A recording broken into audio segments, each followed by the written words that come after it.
لہذا یہ جتنے بھی حالات ہیں، وہ چاہے ظالم حکمران ہو، فاسد حکومت ہو، ظلم و ستم ہو، جبر و تشدد ہو، یا اور کوئی مصیبت ہو، اس ساری مصیبتوں کا جوڑ جا کر لگتا ہے ہمارے اعمال سے۔ اسی لیے نبی کریم سرور دو عالم صلی اللہ علیہ وسلم نے ارشاد فرمایا کہ اپنے حکام کو گالیاں مت دو، جو حاکم ہیں تمہارے ان کو گالیاں مت دو، ان کو برا بلا مت کہو، اس کے بجائے اللہ تبارک و تعالیٰ کی طرف رجوع کرو، کیونکہ سارے حکام کے دل اللہ تبارک و تعالیٰ کے قبضے قدرت میں ہے۔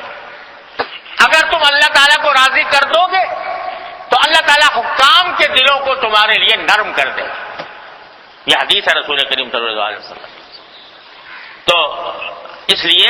کوئی بھی مصیبت ہو، کوئی بھی آفت ہو، کوئی بھی تکلیف ہو،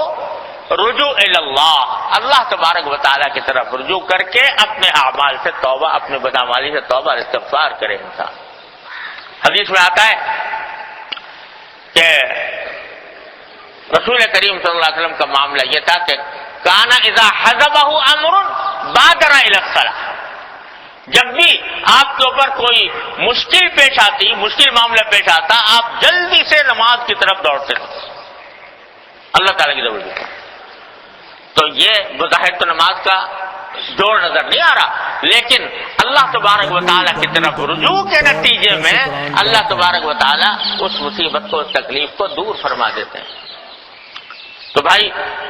دوسری بات جو عرض کرنی تھی وہ یہ ہے کہ اس ساری صورتحال کی اصل ذمہ داری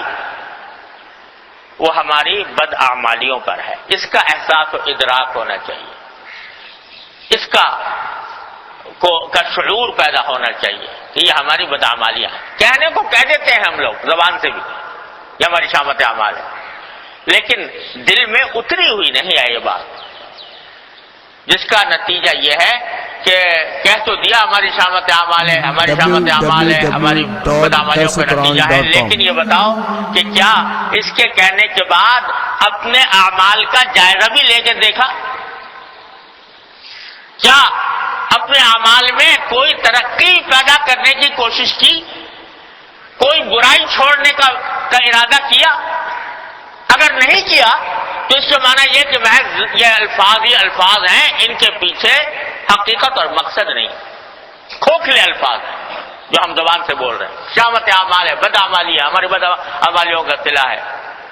لیکن بھئی ہے بدعمالیوں کا صلہ تو کچھ اس کا علاج ڈھونڈو،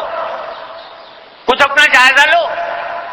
اور دیکھو کہ صبح سے شام تک کی زندگی میں کہاں کہاں میں ٹھوکریں کھا رہا ہوں، کہاں غلطیاں کر رہا ہوں، کہاں اللہ اور اللہ کے رسول صلی اللہ علیہ وسلم کے احکام کی خلاف ورزی کر رہا ہوں، اس کو دور کرنے کی کچھ فکر تو کرو۔ اگر نہیں کر رہے تو اس کے معنی یہ کہ محض زبانی جمع خرچ ہے، اس کے پیچھے حقیقت کوئی نہیں۔